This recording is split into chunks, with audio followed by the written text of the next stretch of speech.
놀라운 그 이름이 예수님이십니다. 예수님과 함께 동행하는, 또 예수님의 오늘 이 예배 가운데 함께 누려지는 시간 되어지기를 원합니다. 우리 서로 손잡고 한번 인사할까요? 주님이 함께 하십니다. 인사하겠습니다.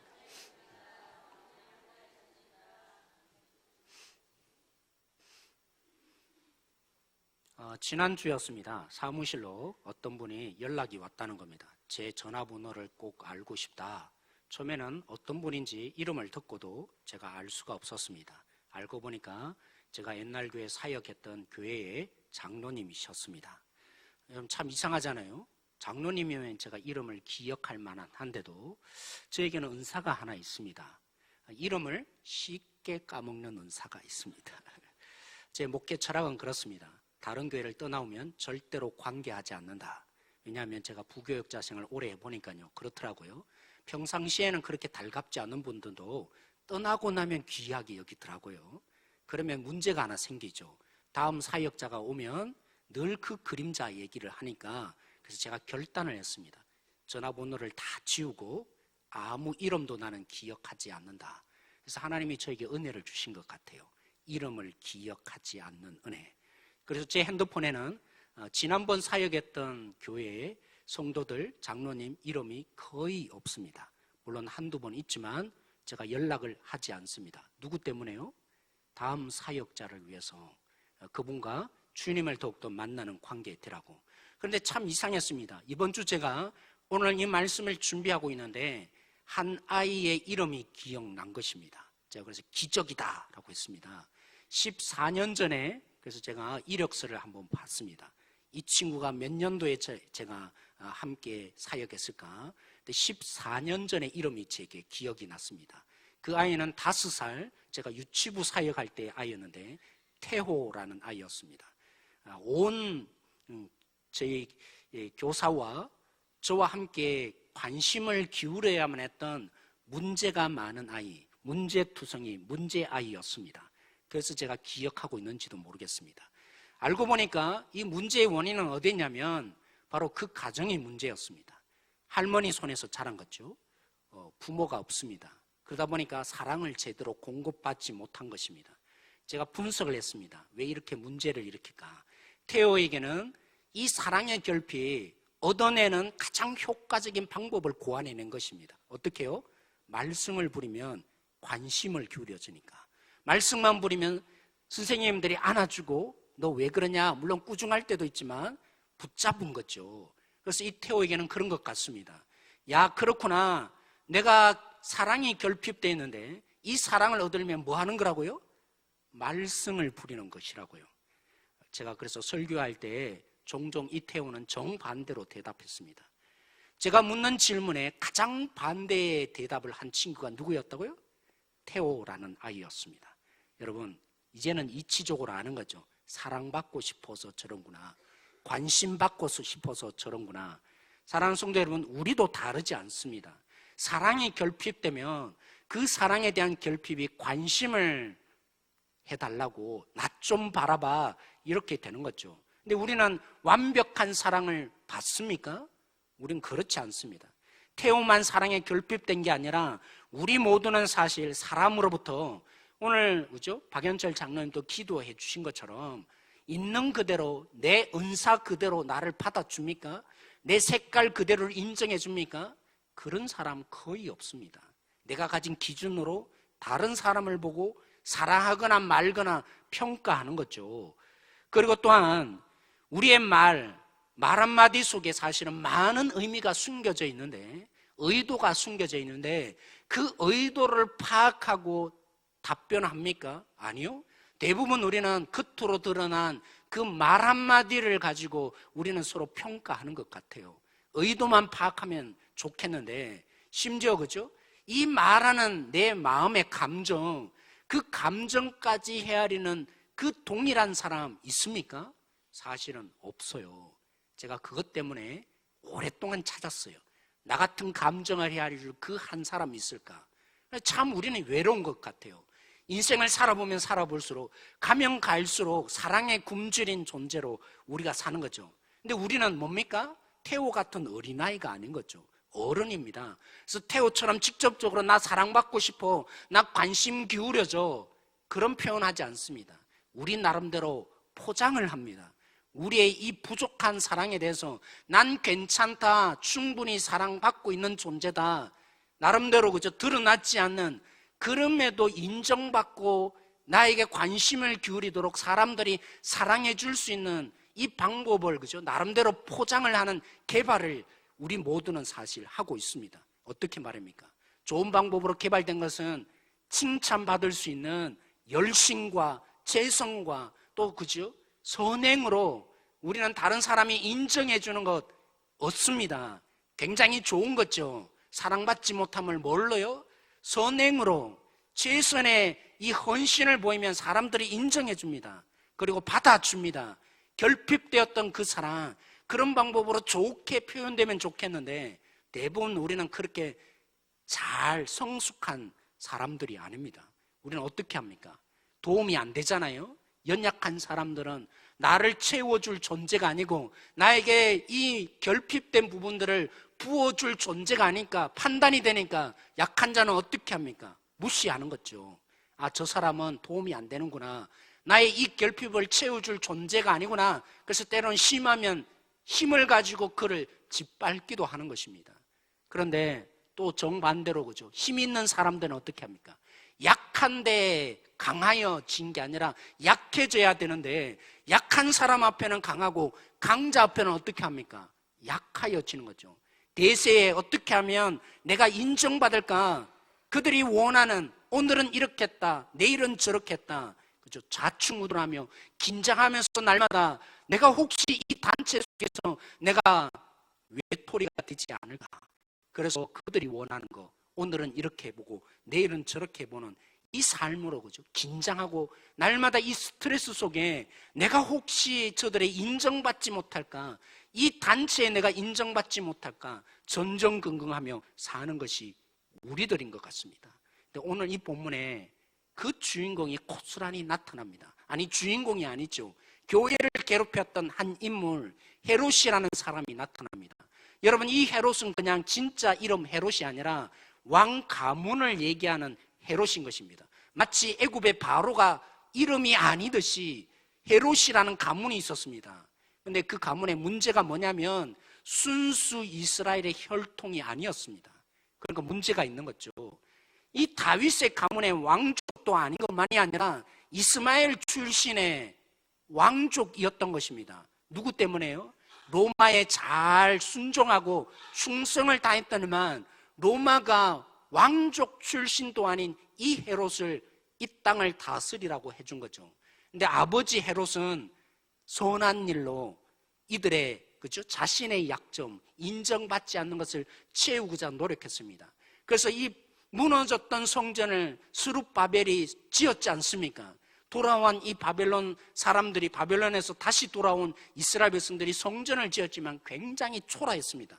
그래서 헤롯 대왕이 뭘 했냐면 이 백성들이 나를 잘 인정해 주지 않는데 성전을 2배로 내가 보수하고 찬란하게 만들면 이들이 나를 인정해 주겠지. 그래서 뭐 했습니까? 성전을 아주 화려하게 개보수를 했습니다. 근데 아들은 정반대였습니다. 오늘 이 본문에 등장하는 헤롯이 바로 그 인물을 얘기하는 것입니다. 아버지는 선한 일로 백성들의 인기를 얻고자 노력했는데 이 아들은 달랐다는 것입니다. 정반대로 어떻게 해요? 당시에 가장 연약한 세력 기독교, 유대인들은 기독교를 싫어합니다. 그리스도인들을 좋아하지 않습니다. 이 대세에 부응해서 어떻게 했겠습니까? 핍박을 가하기 시작했습니다.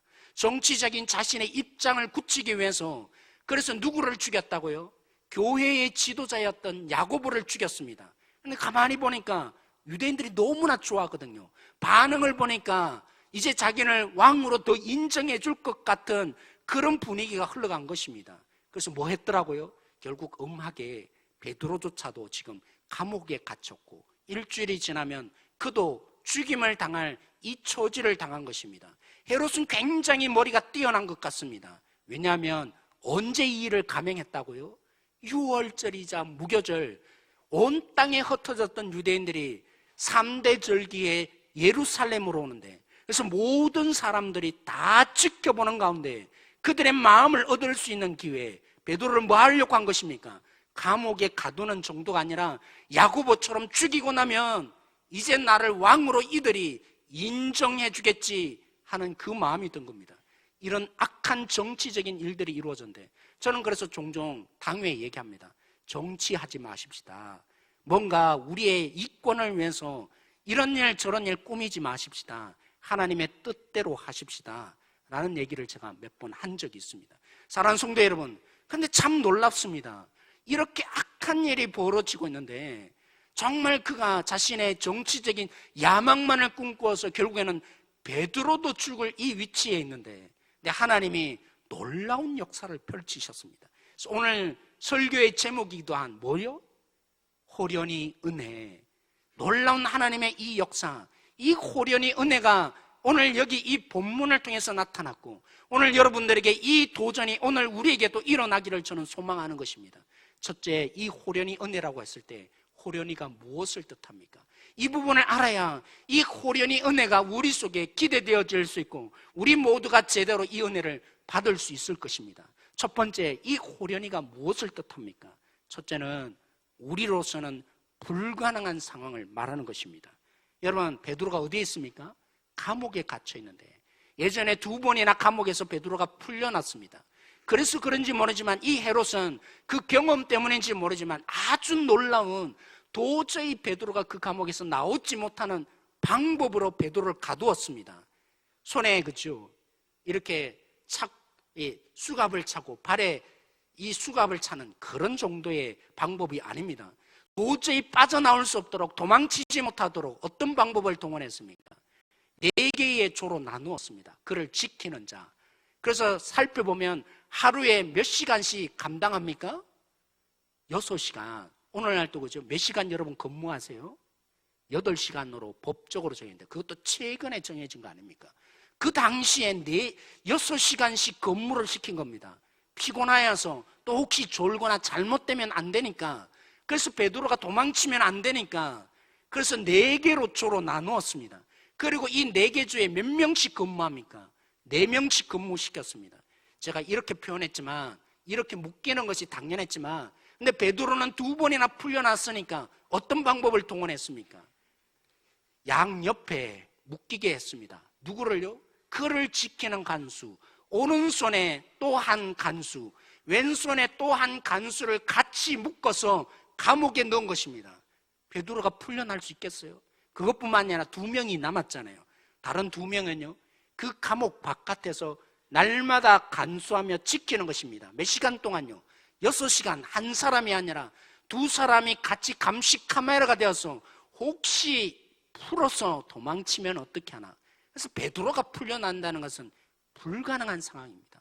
어느 정도 불가능했냐면 베드로의 반응을 보면 압니다. 여러분, 베드로가 어떻게 반응한지 아세요? 풀려났을 때 베드로가 어떻게 반응했습니까? 오늘 이 베드로가 천사가 빛나는 영광 가운데 나타나서 그의 묶였던 그죠? 팔을 풀게 했습니다. 그런데 어떻게 간수들이 낌새를 알아차리지 못하는지 모르겠어요. 성경에는 아무튼 기록하지 않으니까 그렇게 풀려나고, 베드로의 이 옆구리를 쳐서 나가라, 옷을 입고 나가게 되었는데 베드로가 어떻게 반응합니까? 어떻게 해요? 사실이 아니라 꿈으로 여겼습니다. 여러분, 왜 꿈으로 여겼겠습니까? 베드로는 기대하지 않은 것입니다. 자기가 풀려나리라 생각한 것이 아닙니다. 꿈에도 베드로는 자신이 풀려날 생각조차 하지 못했던 상황, 베드로도 이해하고 있었다는 것입니다. 그렇게 풀려나는데 첫째 관문을 지나고 둘째 관문을 지나고, 그래서 광장에 나왔어야 베드로가 뭐라고 합니까? 이게 꿈이 아니었구나, 하나님이 내 속에 역사에서 나를 구출해 줬구나. 그래서 이 반응을 보면 베드로가 뭐라고 생각한 거라고요? 단 1%도 내겐 가망성이 없구나, 여기에 풀려날 가망성이 나에게는 단 한치도 없구나. 베드로도 이해하고 있었다고요. 어디 겉보입니까? 오늘 이 교회의 반응을 보십시오. 예루살렘 교회가 베드로가 풀려나기를 위해서 기도했습니다. 함께 간절한 마음으로 뭐 했더라고요? 하나님께 기도했다고요. 여러분, 마가의 다락방에 기도했던 그 성도들이 이제 베드로의 이 죽을 위기 속에서 하나님 역사에 있어서 풀어주십시오 라고 기도하는 상황이었습니다. 그렇다면 베드로가 풀려났으면 어떻게 반응해야 합니까? 저는 우리 성도들의 기도 제목을 종종 듣고 그것이 응답되면 그 성도만 기쁜 게 아니라 저도 너무나 기쁘더라고요. 여러분 그 경험 겪어보셨습니까? 기도 제목을 함께 나누는 가운데 그것이 응답되면 그에게만 응답된 게 아니라 제 마음이 정말 뛸 듯이 기쁘더라고요. 근데 오늘 참 이상합니다. 이 베드로가 풀려나기를 기도했던 교회 공동체가 이상한 반응을 보입니다. 베드로가 풀려나서 그 기도하는 처를 알았던 것 같습니다. 그래서 문을 두드렸죠. 그런데 로데라는 어린 소녀가 와서 베드로 자신의 담임 목사가 온 것을 보고 너무나 기뻐서 문을 열어주지도 않고 기도하는 그 성도들에게 달려가서 베드로가 풀려났다고 얘기했는데 성도들이 뭐라고 합니까? 미쳤다고. 너 미쳤냐? 이 반응을 보였다는 것입니다. 왜 이런 반응을 보였겠습니까? 그런데다가 강조했죠. 아니라고. 내가 분명히 목격했고 지금 베드로가 와 있다고 하니까 두 번째 그들의 반응이 뭡니까? 오늘 우리 본문대로라면 그의 천사라다 이렇게 표현했지만 오늘 우리로 표현하면 네가 헛것을 본 거야 라는 반응을 보인 거죠. 여러분 교회가 베드로가 풀려나기를 기도하면서도 그들은 믿지 못한 것입니다. 왜요? 상황이 이러니까 베드로가 죽을 수밖에 없는 상황이니까 풀려나는 것은 단 1%도 가망성이 없다고 생각하니까 그렇죠. 헤로스의 완전한 장치 베드로도 이해했고 그 교인들도 생각할 때 절망적인 상황 베드로가 도저히 풀려날 수 없는 그 상황 그때에 호련히 은혜가 임한 것입니다. 사랑하는 성도 여러분 두 번째 그러면 이 호련히 뜻이 뭡니까? 하나님의 역사를 말하는 것입니다. 여러분 우리 성경에는 사실 번역되어 있지 않습니다. 하나님이 하신다라고 했을 때 이 호련히 베드로가 풀려나는 역사 이 호련히 앞에 이두라는 헬라어가 적혀 있습니다. 이 단어를 굳이 번역하면 보라라는 뜻입니다. 왜 번역하지 않았는지 저는 알 수 없습니다. 적어도 성경에 보라 할 때마다 이거 굉장히 중요하니까 하나님이 이렇게 역사할 거니까 너희들이 똑똑히 보아야 된다. 성경을 읽는 우리 모두에게 관심을 집중시키기 위해서 지금 어떤 일이 일어날지를 똑똑히 보라 라는 의미에서 이두 보라는 단어가 나타나는 것입니다. 호련히 은혜가 어떻게 임한 것입니까? 사람들이 보기에는 불가능했고 그 누구도 일어날 수 없는 절망적인 상황 거기에 하나님이 역사하시더라는 것입니다. 하나님이 이끌어 가시더라는 것입니다. 그렇죠? 사랑하는 성도 여러분 호련히 은혜가 무엇입니까? 우리는 완전히 포기하고 절망적이었는데 그것 속에서 하나님이 역사하셔서 하나님이 일하여 주심으로 지륵 같은 어둠과 같은 감옥과 같은 그 현장 속에 하나님이 드디어 일하셔서 베드로가 풀려났다 이 은혜를 얘기하는 것이죠. 하나님은 우리를 이 세상에 그냥 방치하시는 분이 아닙니다. 던져놓고 어떻게 믿음 속으로 사냐 안 사느냐 그렇게 우리를 지켜보시는 신이 아니십니다. 우리의 어둠 속에서 얼마나 좌절하고 정말 우리가 가망성이 없는 철저한 절망 속에 놓였는지 하나님이 다 헤아리고 계십니다. 그 하나님이 아비로서 우리 속에 끝까지 놓치지 않고 일하십니다. 그 뜻이 뭐라고요? 호련히 역사하시는 하나님의 이 놀라운 손길이 오늘 베드로에게만 일어난 것이 아니라 오늘 우리에게도 일어나고야 말 것입니다. 어떤 부분이 절망적입니까? 어떤 부분이 정말 소망이 없다고 생각하십니까? 바로 그곳이야말로 뭐라고요? 하나님이 호련히 역사하시는 은혜가 일어날 최적의 장소라고 말입니다. 왜 그렇습니까? 우리는 태생적으로 아담 후손부터 내 힘으로 사는 줄 착각합니다. 왜 아담에게 동산 중앙에 있는 선악을 알게 하는 나무 열매를 보여주시며 따먹지 말라고 했겠습니까? 사람들이 어느 정도 만족하고 살면 내 힘으로 뭔가를 이루고 나면 내 능력으로 사는 줄 오해합니다. 그래서 내가 더 열심히 하면 나는 내 인생을 내 스스로 책임질 수 있는 것처럼. 그래서 여러분 왜 우리에게 안식일을 하나님이 주시며 일하지 말라고 한 것입니까? 6일 내내 일하는 가운데 우리가 오해한다 그렇죠? 내가 좀 더 열심히 하고 내가 지혜를 좀 더 발휘하면 나는 내 인생 스스로 책임질 수 있는 존재인 것처럼. 그래서 오늘 이 호련히 은혜가 오늘 우리에게도 여전히 필요한 것입니다. 영상 하나 보기를 원하는데요.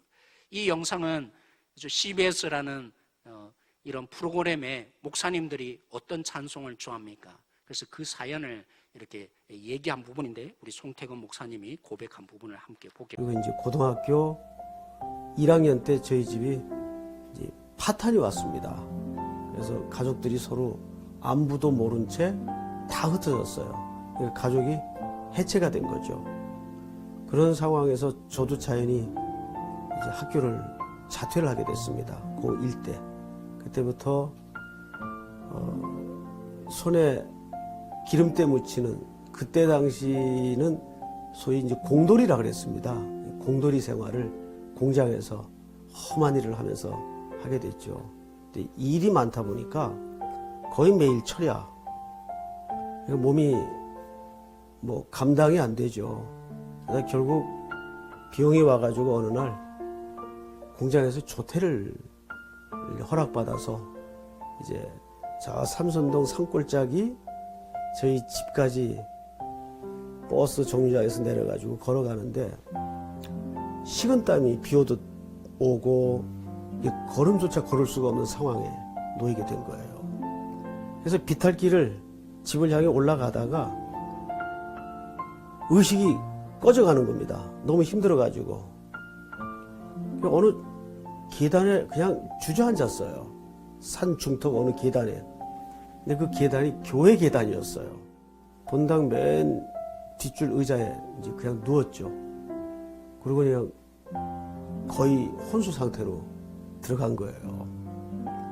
한참 그러고 잠에 빠졌는지 혼수 상태인지 분간이 안 될 정도로 누워 있는데 사람 인기척 소리가 들려요. 정신을 차려가지고 벌떡 일어나 앉았어요. 그랬더니 사람들이 웅성웅성하면서 예배당 안으로 들어오는데 보니까 그날이 수요일 날인 겁니다. 그리고 사람들은 이제 수요 예배 준비를 하고 있는 거예요. 그때 그 학생들이 했던 특성이 제가 평생 좋아하게 되었던 태산을 넘어 홍고에 가도. 근데 그 찬송을 부르는데 얼마나 부러운지 제 입장에서는.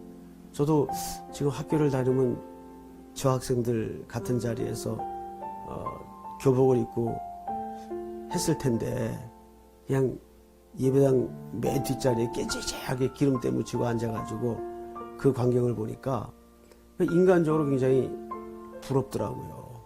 근데 이제 가사 중에 이런 가사가 있어요. 태산을 넘어 홍곡에 가도 빛 가운데로 걸어가면 주께서 안이 버리시기로. 이거 옛날 버전입니다. 그 가사가 이렇게 마음에 확 와서 비키는 거예요. 그래서 그때 신인지 하나님인지 분간도 못하던 시기인데 그냥 마음속에 혼자 이렇게 소원 겸 그게 기도 같지도 않는 기도를 하게 됐죠. 하나님 제게 복학할 수 있는 기회를 주시면 제가 꼭 교회 나가겠습니다. 그래서 이 찬송을 운명적으로 만나게 된 겁니다. 우리 같이 한번 1절만 불러볼까요? 태산을 넘어 헝곡에 가 걸어가며 주께서 항상 지키시기로 약속한 말씀 변치 않네. 하늘의 영광 하늘의 영광 나의 맘속에 차고도 넘쳐 할렐루야를 힘차게 불러 영원히 주를 찬양하리. 혹 사랑하는 성도 여러분, 우리 중에 감옥에 갇힌 베드로처럼 1%도 가망성이 없다고 여겨지시는 분이 있습니까?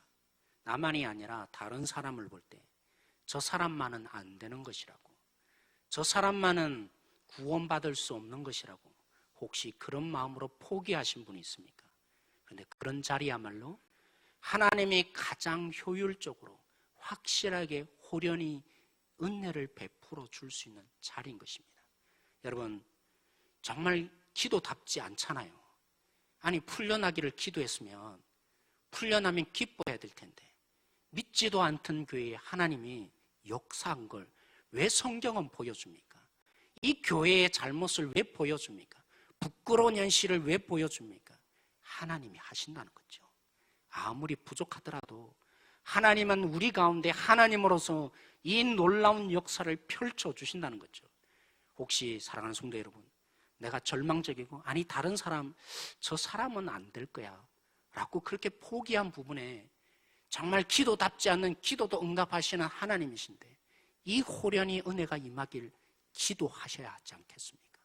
오늘 우리가 기도하십시다. 우리 교회를 볼 때, 이 한국 교회를 볼 때, 그리고 이 민족을 바라볼 때, 또 우리 교회 학교 부서를 볼 때마다 참 우리의 마음이 참 애잔합니다. 그런 여기 속에 무엇이 임하여야겠습니까? 호련히, 그 호련히 역사하시는 하나님이 가장 최적의 역사할 수 있는 시간이 되었다. 우리가 항복하고 그 주님의 역사기를 손들 때 하나님이 이루어 주실 것입니다. 그 역사를 위해서 하나님이 지금까지 기다리신 것입니다. 내가 일하고 싶다 기다려 주신 것입니다. 내가 이제는 일해야겠다 기다려 주신 것입니다. 우리 교회를 포기한 것이 아니라 하나님이 호련히 역사할 수 있는 기회를 위해서 인내하며 참으시며 기다려 주신 하나님이신 것입니다. 이 하나님이 보여지는 우리 교회 되어지기를 원합니다. 혹시 저는 봅니다. 모든 면에서 부족함이 없습니까? 나는 특별히 하나님 구하지 않아도 이제까지 내가 꿈꾸고 기대한 대로 잘 이루어 오셨습니까? 그래서 호련히 은혜를 경험할 기회가 없신 분들에게 요청합니다. 여러분, 다니엘을 보십시오. 그 세 친구를 보십시오. 그들은 비록 바벨론으로 갔지만 그들의 인재 능력을 그저 바벨론 왕이 기억해서 그들을 인정해서 그들은 최고의 2인자가 되었습니다. 그래서 그들은 가만히 있으면 잘 되어서 성공하며 살 수 있었습니다. 그런데 그들이 어떤 선택을 했습니까? 금신상에 절하여야 되는데, 그렇지 않으면 풀무불에 들어가는데, 절만 하면 되는데 그들은 이 호련히 은혜 언제 경험한 것입니까? 가만히 있어도 잘 되는데, 근데 그들은 하나님 말씀에 순종해서 하나님께 온전히 예배하는 자로 살았습니다. 풀무불에 결국 들어갔죠. 평상시와는 다른 7배 불타는 풀무불에 들어갔습니다. 그 속에서 호련히 은혜를 그들은 경험했죠. 하나님이 살리시는, 보호하시는 바벨론의 이 풀무불도 그들을 어찌할 수 없는, 평상시라면 바벨론 왕에게 이 능력 앞에 어쩌면 마음이 흔들려야 할 그들이었는데 이 경험이 그들을 바꾸어 놓은 거죠. 하나님이 얼마나 역사하는지 그것뿐이었습니까? 그 풀무불 속에서 다른 한 인물을 만났다고 성경은 기록합니다. 예수님을 그들은 만났습니다.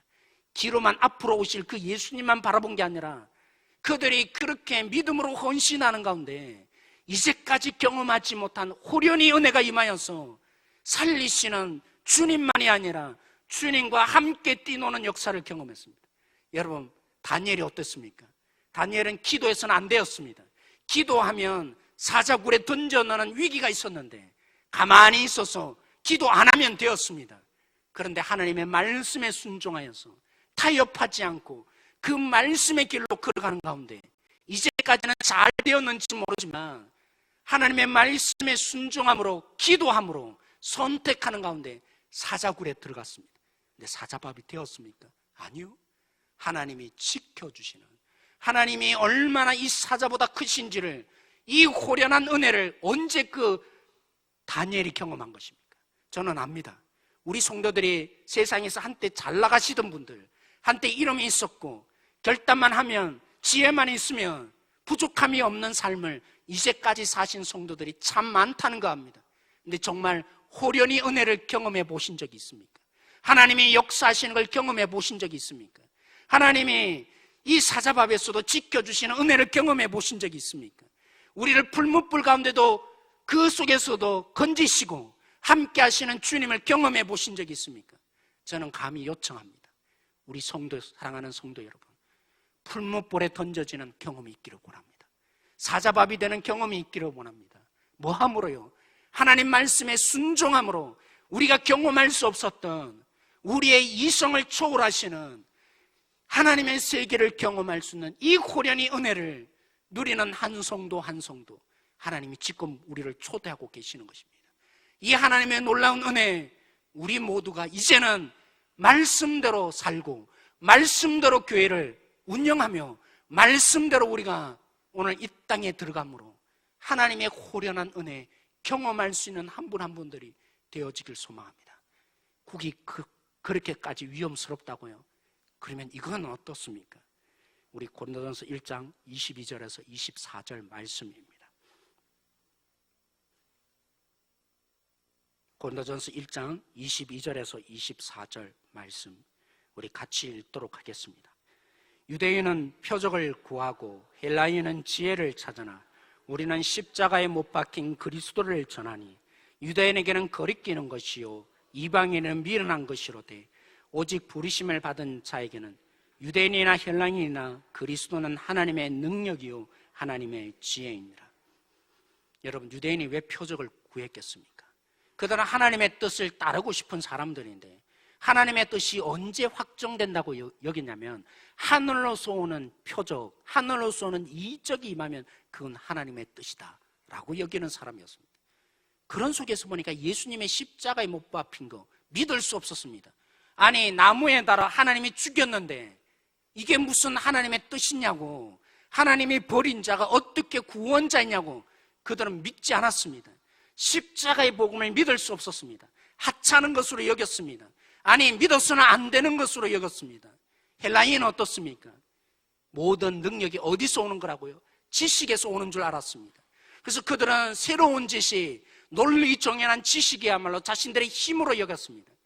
그 논리 정연한 지식으로 볼 때 예수님의 십자가의 죽음은 뭘 말합니까? 어떻게 구원자가 죽는 거냐고, 영웅이 어떻게 패배하는 거냐고 논리적으로 말이 안 되었던 것입니다. 그래서 그들은 십자가를 가장 연약하고 가장 추하고 믿어서는 안 될, 가장 부인해야 될 대상으로 여겼습니다. 그런데 사랑하는 성도 여러분, 호련히 은혜가 임하면 십자가야말로 하나님의 능력임을 알게 될 것입니다.